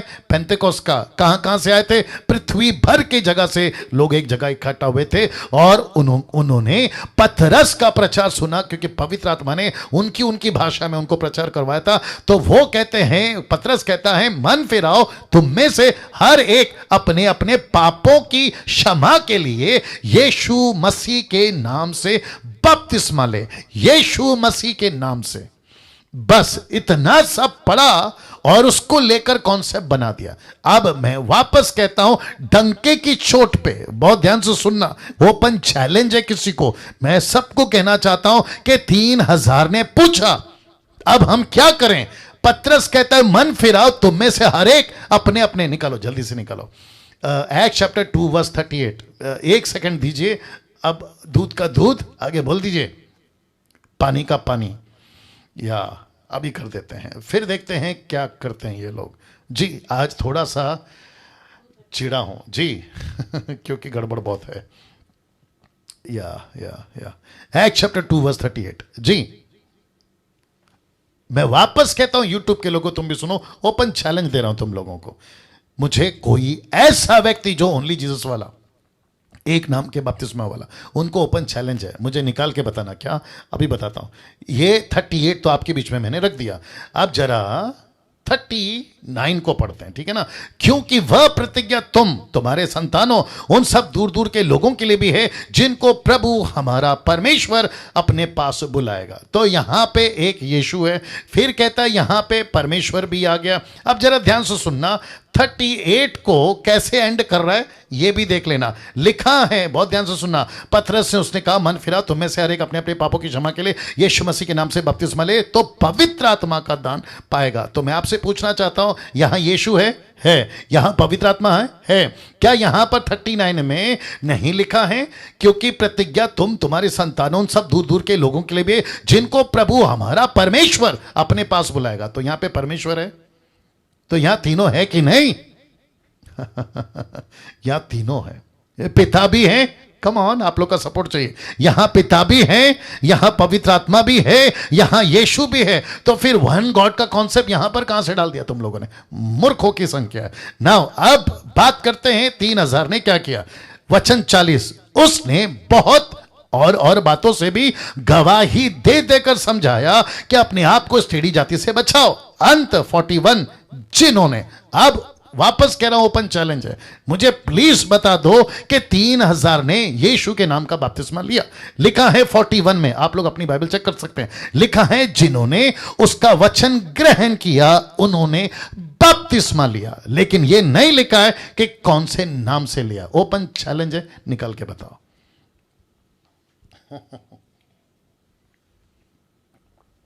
वापस कहता हूं, ऐसा लिखा है कि 3,000 ने बपतिस्मा लिया, लेकिन नहीं लिखा है कि कौन से नाम से लिया। क्या बात करते हो यार। अच्छा, ये यहूदियों के लिए, लेकिन मत्ती 28:18 पूरी दुनिया के लिए। वापस कहता हूं, ये किसके लिए? ये यहूदियों के लिए। लेकिन मत्ती 28:18 पूरी दुनिया के लिए। क्या कहा? जाओ, सारी जातियों में जाओ, पृथ्वी के छोर तक जाओ, पिता, पुत्र, आगे बोल दीजिए, पवित्र आत्मा के नाम से बपतिस्मा। वो भी कितनी बार डुबाना है? एक बार, ना कि 3 बार, एक बार डुबाना है। तो भैया ऐसे लोग हैं जो वचन को हैंडल नहीं कर रहे हैं, बेड़ा गर्क खुद का भी किया है और दूसरों का भी करके रखा है। तो ऐसों को आपके घर पे अगर ये लोग आते हैं, इनको अच्छे से समझाओ। अगर नहीं समझते हैं, नमस्ते बोल देना, नमस्ते बोल देना। वाह, कैसा लग रहा है कालेब फ्रॉम झारखंड? कैसा लग रहा है? क्या बात है, क्या बात है ना। एक और वचन का कॉन्सेप्ट बताता हूं, यह भी गजब का है, इसको भी हैंडल नहीं कर पाए। यूहन्ना 14:12, मैं तुमसे सच सच कहता हूं कि जो मुझ पर विश्वास रखता है, जो काम मैं करता हूं वह भी करेगा, वरना इनसे बड़े बड़े काम करेगा, क्योंकि मैं पिता के पास जाता हूं। ये जो ब्लैक में स्पॉट किया है ना, इसको लेके कहते हैं कि अगर यीशु ने चमत्कार किया है तो मैं भी करूंगा, अगर यीशु ने मुर्दे जिलाए हैं तो मैं भी जिलाऊंगा। भैया शौक से चमत्कार करो, शौक से मुर्दे जिलाओ, लेकिन किसके? अन्य जातियों के। अन्य जातियों के पर्पस क्या है? यीशु कहता है कि जो चमत्कार मैंने किए हैं, जो काम मैंने किए हैं कॉन्टेक्स्ट में, तुम भी करोगे। लेकिन कब? मत्ती के, माफ करें, मरकुस के 16 के 17 के बाद। यीशु ने कहा जो विश्वास करे बपतिस्मा ले। आगे बोल दीजिए, निशानी क्या है? दुष्ट आत्मा निकालेगा, अन्य भाषाओं में बात करेगा, बीमारों पे हाथ रखेगा, वो चंगे हो जाएंगे। और ऐसा ही किया पतरस, पौलुस और आगे के लोगों ने, और यही तो आप और मैं कर सकते हैं। लेकिन गड़बड़ कहां होती है पता है? वो आत्मा नहीं जीतते, लेकिन चमत्कार पे फोकस करते हैं। कलीसियाओं की स्थापना नहीं करते, लेकिन चमत्कार पे फोकस करते हैं। ऊपर से क्या कहते पता है? अफ्रीका से आया हूं। बोला क्यों? बोला अफ्रीका में मेरा स्पिरिचुअल पापा, बाप रे अफ्रीका में मेरा स्पिरिचुअल पापा रहता है, मेरा स्पिरिचुअल मेंटर रहता है। वो उसकी कलीसिया में हजारों लोग आते हैं। बोला कैसे? बोला वहां का पास्टर चमत्कार चमत्कार चमत्कार करता है, तो मैं भी उसकी कॉपी करूंगा, मैं डम्मी बनूंगा, और मैं भी पंजाब में, कर्नाटका में, तमिलनाडु में, महाराष्ट्र में, मुंबई, पूना, नागपुर, शोलापुर, कोल्हापुर, न जाने कहां का, और ऐसी नकल करके। और वचन का सारा कौन सा? यूहन्ना 14:12। अब बताइए, वचन को हैंडल कर रहे हैं? नहीं कर रहे हैं। जबकि इसके पीछे मकसद क्या था? मकसद यह था कि जब पवित्र आत्मा तुम पर आएगा तो तुमको सामर्थ्य मिलेगा। जो चमत्कार मैं कर रहा हूं, पतरस, यूहन्ना, तुम लोग भी करोगे, बल्कि मुझसे ज्यादा करोगे। बोला कब? जब तुम आत्मा जीतने जाओगे तब, जब तुम अन्य जातियों में जाओगे तब मुझसे ज्यादा करोगे। क्यों? क्योंकि मुझसे ज्यादा कलीसियाओं को जमा करोगे। यह था कॉन्सेप्ट। आत्मा नहीं जीत रहे, अपोस्तल बन के घूम रहे हैं, कलीसिया की स्थापना नहीं हो रही है, प्रॉफिट बन के घूम रहे हैं। ऐसे कितने लोगों ने अपनी अपनी दुकान चला के रखी है पैसे कमाने के चक्कर में। और मूर्खों की संख्या इतनी है, उनकी तो है, लेकिन उनके फॉलोवर्स की भी संख्या है। वाह। याकूब 5:14, देखो ये अलग गजब का कहानी है। मैं वक्त का भी ख्याल रखूंगा। अभी तक अच्छा लग रहा है आप लोगों को? जी, कैसा लग रहा है? कुछ बातें सीख रहे हैं आप लोग? वंडरफुल जी। याकूब 5:14, ये तेल का वचन है। कौन सा? तेल का वचन है। देख लो, ब्लैक से स्पॉट किया, लिखा है यदि तुम में कोई रोगी हो तो कलीसिया के प्राचीन को बुलाए, वे प्रभु के नाम से उस पर तेल मलकर उसके लिए प्रार्थना करे। तो लिखा है यदि कोई रोगी हो। ये रोगी कौन है? सबसे पहला ये अविश्वासी है। मैं आपको प्रूफ कर दूंगा ये अविश्वासी है। जिसको आना है बात करो, कॉल करो, मैं आपको प्रूफ कर दूंगा। टोटल कॉन्टेक्स्ट पढ़ो तो पता चलेगा अन्य जाति है। यह ऐसा रोगी है जिसने पाप किया है, वचन 13 में। यह ऐसा व्यक्ति है जो पाप करके बैठा है। तो ऐसा रोगी, अगर ऐसा रोगी, वचन 15 कहता है अगर उसने पाप भी किया हो तो उसके पाप माफ हो जाएंगे। याद आ गया आप लोगों को? तो यह ऐसा रोगी है। और मैंने बताया था ना संडे को, यूहन्ना का 5:13-14 में यीशु ने क्या कहा? अगर तू पाप करेगा तो इससे बड़ी बीमारी, आगे बोल दीजिए, तेरे ऊपर आएगी। तो ऐसे लोग पाप करते रहेंगे, ये रोगी होते रहेंगे, और चर्च का पादरी तेल का बॉटल लेके घूमता रहेगा। ये क्या लॉजिक है बताइए? ये क्या लॉजिक है? सिस्टर शैला जी, शाल जी, आपका ध्यान है यहां पे, फोकस करिए, बाद में पढ़ेंगे बाइबल। या अमेजिंग। तो यहां से निकला बाबा तेल का बॉटल। बोला कौन सा वचन? यूहन्ना याकूब 5:14। बोला कैसे? बोला लिखा है ना, चर्च का पास्टर तेल लगाएगा तो चर्च का रोगी ठीक हो जाएगा। तो बोला चलो एक काम करते हैं, अब सब लोग तेल का बॉटल निकालो और मैं तेल के बॉटल के ऊपर प्रार्थना करूंगा। यहां से शुरुआत हुआ था पहले। तो सबने अपने अपने घर से तेल का बॉटल लेना घूमना शुरू कर दिया। मैं आपको बताऊं, नारियल का तेल का बॉटल, मेरी मिनिस्ट्री अभी तो फिलहाल 1 साल हो गया है, जो पास्टर सपना चलाती है, आप लोग जानते हैं, वो है महाराष्ट्र के, क्या कहते हैं उसको, मूर्तिजापुर में।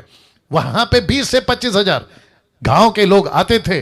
किसी ने कह दिया कि प्रार्थना के लिए तेल की बोतल ले जाना बहुत जरूरी है। मैं आपको सच बताऊं कि वहां पूरी की पूरी लाइन लग गई थी तेल बेचने वाले ठेले की, मतलब नुक्कड़ पे तेल बेचते हैं ना, वैसे तेल की बोतल बेचने वालों की लाइन लग गई थी। और जो बोतल मिलती थी 10 रुपए में, 20 रुपए में बेचने लगे। क्यों? क्योंकि खरीदार आ गए। और जितनी सभा में लोग आते थे सब तेल का बोतल लेकर घूमते थे, ब्लू कलर का छोटा वाला। मैं जिस दिन पहुंचा वहां पे मिनिस्ट्री करने के लिए, और मैंने सबके हाथ में, मैंने सबसे पहले बोला जिस जिसके पास में तेल की बोतलें सब निकाल के फेंको। बोला वो क्यों? बाइबल कहती है प्रार्थना करने से, अंकुर नरूला, बजिंदर सिंह, ये सारे लोगों ने तो इतना मार्केट फैला के रखा है, कहते हैं कि तेल के बोतल के पे प्रार्थना करते अभिषेकित तेल हो जाता है और वो जिस पे लगाते और गवाहियां आती हैं। मैं आपको वापस कहता हूं, ऐसे लोगों की गवाहियां आती हैं कि जब से हमने बजिंदर सिंह का, अंकुर नरूला का, इसका उसका तेल का बोतल लेकर गए, हमको अच्छा महसूस हो रहा है। तो मैं उनको कहना चाहता हूं कि अगर तेल के बोतल से ही सब कुछ अच्छा हो जाता तो तुम्हारे यहां पे जितनी भीड़ आती है सबको अच्छा करके बताओ, नंबर 1। नंबर 2, अगर यीशु मसीह को भी यही पता था कि तेल के बोतल से ही सब ठीक होते हैं तो यीशु क्रूस पे क्यों मरा? अरे ना बात समझ में? चलो वो भी छोड़ दो, तेल की बोतल ले दो, कम से कम फ्री तो दे दो। चलो फ्री मत दो, जितने की कॉस्टिंग आती है उतना तो दे दो। किस मूर्ख ने कहा कि एक बोतल को तुम 200 रुपए में बेचो, और वो भी जबरदस्ती? किसने कहा 200 रुपए में? तो ये सारी चीजें वहां से आती हैं जिसको वचन को हैंडल नहीं कर रहे हैं। 2 कुरिन्थियों 5:17 एक और कॉन्टेक्स्ट बताता हूं, कॉन्सेप्ट माफ करें। कहते हैं सो यदि कोई मसीह में है तो वो नई सृष्टि है, पुरानी बातें बीत गई, देखो सब नई हो गई। इसका मतलब है नई सृष्टि पे फोकस। कहते हैं कि अब हमको किसी प्रकार का कोई चिंता करने की जरूरत नहीं है। बोला क्यों? बोला हम नई सृष्टि हैं, लेकिन इनको नहीं पता है कि नई सृष्टि को क्यों बनाया। इसी का अगला वचन 18 कहता है तुमको नई सृष्टि इसलिए बनाया ताकि तुम परमेश्वर की मेल मिलाप की सेवा करो। जो वचन तुमको मिला है तुम दूसरों को पहुंचाओ। तुम आदम की संतान नहीं हो, तुम यीशु की संतान हो, एग्री करता हूं। तुम अभी पाप की संतान नहीं, बाप की संतान हो, एग्री करता हूं। लेकिन नई सृष्टि क्यों बनाया? तुमको 5 स्टार होटल में, शॉपिंग मॉल में, अमेरिका में परमेश्वर के नाम के लोगों से पैसा लूट के अय्याशी करने के लिए नहीं, बल्कि सेवा करने के लिए। कम ऑन, यस और नो? उसके चलते प्रभु ने तुमको नई सृष्टि बनाया। लेकिन बेड़ा गर्क है, वक्त को ध्यान रखते हुए आगे बढ़ूंगा। पहला पत्र 2:9 देखो क्या लिखा है, पर तुम एक चुना हुआ वंश, राजपदधारी, याजकों का समाज, पवित्र लोग, परमेश्वर की नीच प्रजा। अब उसका नीचे का लाइन क्यों है?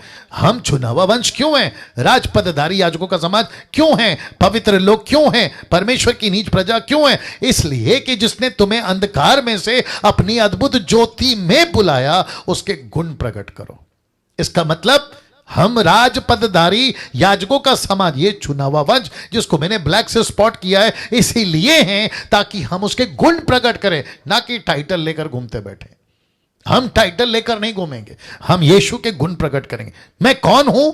मैं यीशु का वंश हूं, तो गुण प्रकट करो। मैं कौन हूं? मैं राजपदधारी, याजकों का समाज हूं, तो गुण प्रकट करो। मैं कौन हूं? मैं पवित्र लोग हूं, तो गुण प्रकट करो। मैं कौन हूं? परमेश्वर की प्रजा हूं, तो क्या प्रकट करो? जोर से बोल दीजिए, गुण प्रकट करो। यही मकसद के लिए तो प्रभु ने चुना। और इसी को नहीं समझे, ऊपर का उठा लिए, तो इसको भी कहते हैं कि हैंडल नहीं कर पाए। इसको भी कहते हैं हैंडल नहीं कर। मैं कौन से टॉपिक पे चल रहा हूं? How to handle the scriptures, वचन को कैसे संभालें। अब उसी लिस्ट में एक और दे रहा हूं, फिलिपियो 4:13, जो मुझे सामर्थ्य देता है उसमें मैं सब कुछ कर सकता हूं। तो मतलब प्रभु मुझे ताकत देगा, मैं सब करूंगा। क्या क्या करूंगा? मैं गलत काम भी करूंगा। बोला क्यों? प्रभु ताकत देता है। वाह रे भैया मैं स्मगलिंग करूंगा। बोला क्यों? बोला प्रभु ताकत देता है। मैं 2 नंबर का बिजनेस करूंगा। बोला क्यों? प्रभु सामर्थ्य देता है। मतलब तुम कुछ भी करोगे, क्योंकि वचन कहता है 4 का 13, तो तुम कुछ भी कर सकते हो, गलत हो जाएगा। वचन को हैंडल करना बहुत जरूरी है, उसके कॉन्टेक्स्ट को समझना बहुत जरूरी है। एक टुकड़ा उठाकर किसी प्रकार का कोई सिद्धांत नहीं बनता। फिर पूछूंगा कैसे लग रहा है, टोटल बता दो मेरे को, कैसा लग रहा है यहां पे? वाह मेरी बहुत इच्छा है आप लोगों का माइक ऑन करवाऊं और आप लोगों से फीडबैक लूं, लेकिन नॉट पॉसिबल।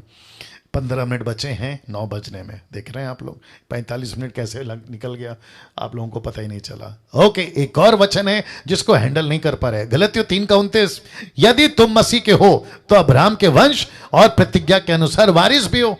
बस इतना सा उठा लिया तो क्या कहते हैं? मैं किसका वंश हूं? अब्राहम का। मैं किसका आशीषदार हूं? अब्राहम का। प्रार्थना कैसे करते हैं? बोला परमेश्वर मैं तेरा दास हूं, मैं प्रार्थना करता हूं। अनीता, सुनीता, कविता, जावना, आवना, भावना, सुनील, अनिल, राकेश, रमेश, सुरेश, सबके ऊपर अब्राहम की आशीष आ जाए। ऊपर से परमेश्वर बोलेगा बेटा टप करके मारते हुए, तेरे को कब बोला कि तूने अब्राहम की आशीष पाना है? तेरे को मैंने यीशु की आशीष दी है। तालियां प्रभु के लिए। क्या बात है, क्या बात है। एक व्यक्ति प्रार्थना कर रहा था, कहता था कि प्रभु मुझे अब्राहम की तरह विश्वास दे दे। बोला वेरी गुड। तो परमेश्वर ने बोला देख बेटा तेरे को अब्राहम की तरह विश्वास दूंगा, लेकिन तू अपनी बीवी को फिर बहन बनाएगा क्या? बोला वो क्यों? बोला अब्राहम का विश्वास था इसलिए उसने अपनी पत्नी को बहन बोला, तो तेरे को वो चाहिए? बोला नहीं। एक ने प्रार्थना किया, बोला प्रभु मुझे सुलेमान की तरह बुद्धि दे दे। परमेश्वर ने बोला ठीक है तुझे सुलेमान की तरह बुद्धि देता हूं, लेकिन तुझे 1000 बीवी करना होगा। बोला वो क्यों? बोला सुलेमान की 1000 पत्नी थी। बोला प्रभु मुझे सैमसन की तरह ताकत दे दे। बोला ठीक है बेटा, लेकिन फिर तेरे को दलीला के साथ में शादी करनी पड़ेगी या गलत संबंध रखने पड़ेंगे। आ रही है ना बात समझ में? ऐसे किसी का भी नाम लेकर किसी का भी आशीष आपको नहीं चाहिए, किसी की बुद्धि किसी की ताकत नहीं चाहिए। एक साथ पूछ सकते हैं क्यों? अभी बताता हूं। क्योंकि हम सबको पवित्र आत्मा की ताकत, पवित्र आत्मा की बुद्धि, पवित्र आत्मा की सामर्थ्य दी है। तो क्यों चाहिए दूसरे का? Come on. अरे ये ना बात समझ में? ये ऐसे लोग हैं जो वचन को नहीं समझते और ऐसी बातें सिखाते हैं। क्या करें ना? अब बात करते हैं महिलाओं के श्रृंगार के ऊपर, क्योंकि उनके ऊपर यह वचन आता है।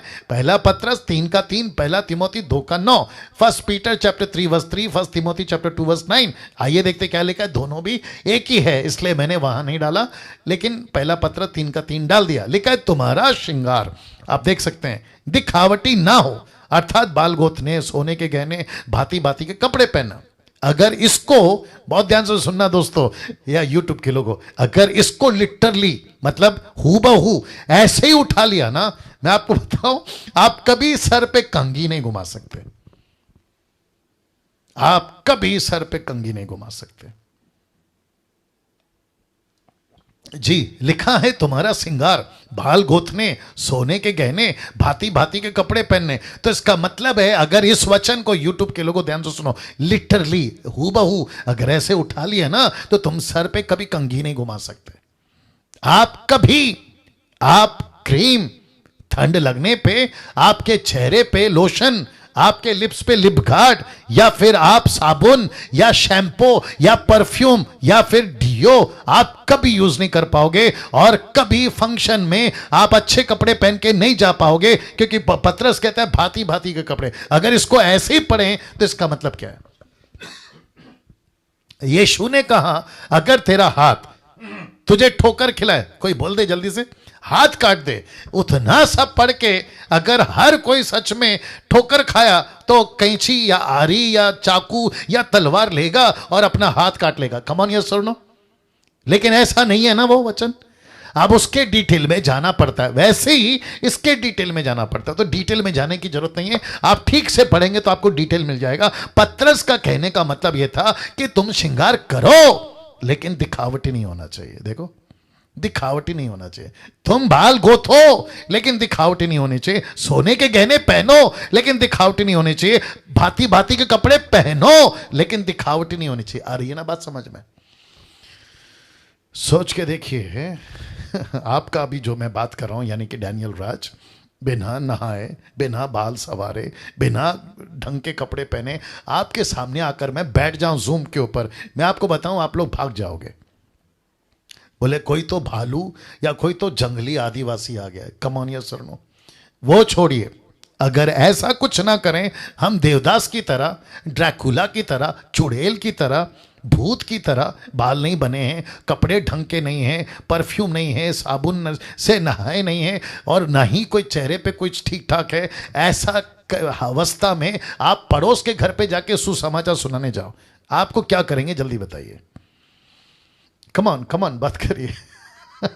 आपको घर से भगा देंगे, आपको घर से छोड़ो, आपको गली मोहल्ले शहर सबसे भगा देंगे, और आपके ऊपर तो केस हो जाएगा कि ये गंदगी फैला रहा है। कम ऑन यस, वो छोड़ो यार, पड़ोसी का छोड़ो, तुम्हारी पत्नी तुम्हारे साथ नहीं रहेगी, तुम्हारा पति तुम्हारे साथ नहीं रहेगा, और जो बच्चे हैं ना वो तुम्हारे साथ नहीं, वो खुद भाग जाएंगे। कैसा लगेगा बताए। तो इस वचन को और 1 तिमोथी 2:9 को हम कैसे लें, आप मुझे बताइए।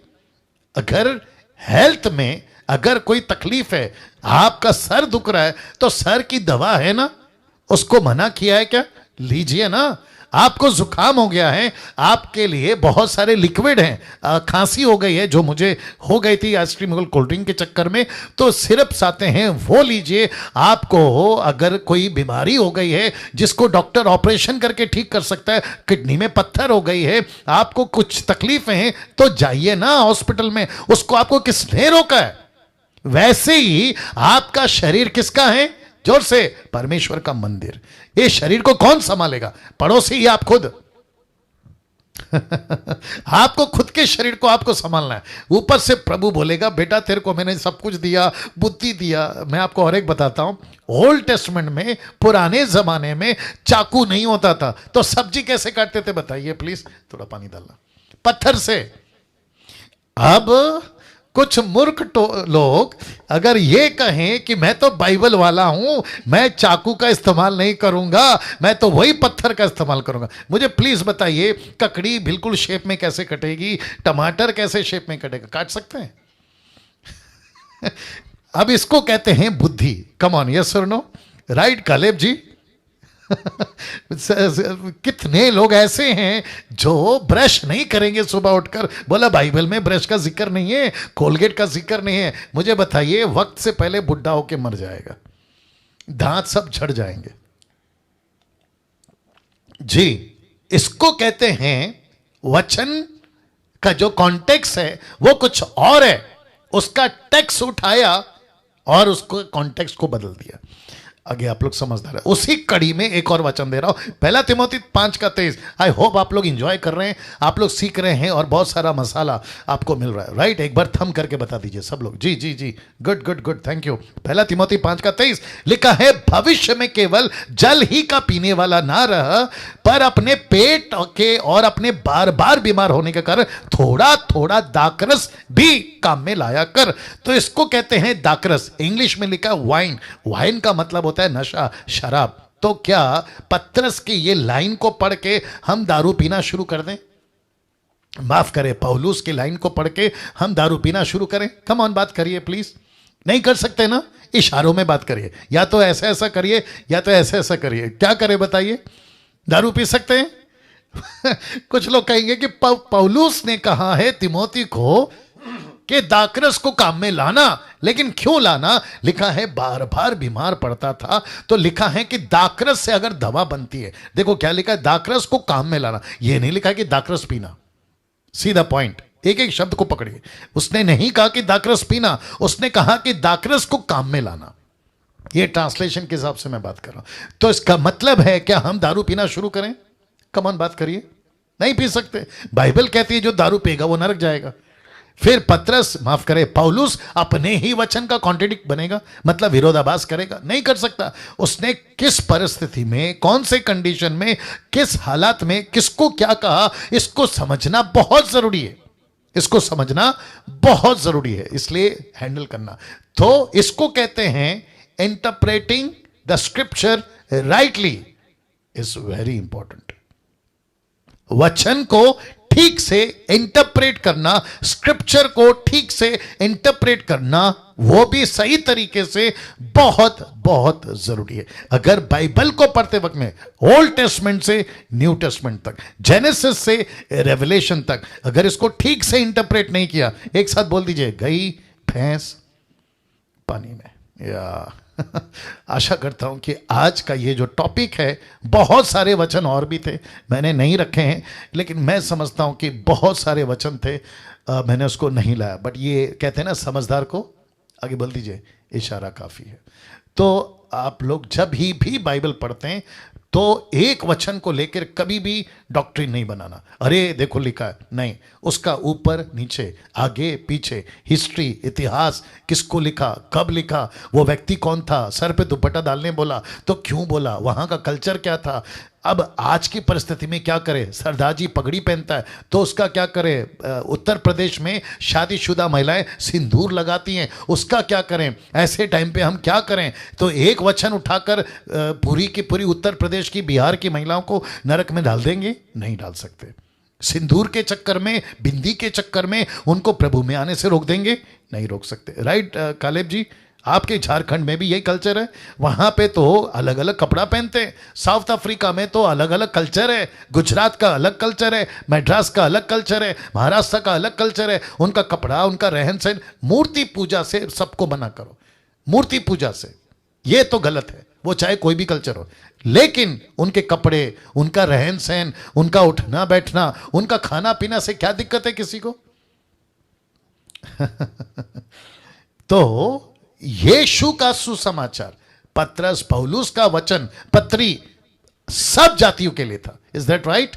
तो पढ़ते वक्त में कैसे आज लेना है। और मैं आखिरी में फिर कहूंगा, आपको बाइबल कौन पढ़वाया, ये बहुत इंपॉर्टेंट है। अगर डिनोमिनेशन ने पढ़ाया तो पूरी जिंदगी डिनोमिनेशन के हिसाब से चलोगे, अगर लोकल पास्टर ने पढ़ाया तो पूरी जिंदगी, बोल दीजिए, लोकल पास्टर के हिसाब से चलोगे। अगर कोई आपका फेवरेट प्रीचर है सोशल मीडिया, उसके तरीके से पढ़ोगे तो बस पूरी जिंदगी। लेकिन बाइबल को पवित्र आत्मा के चश्मे से पढ़ो।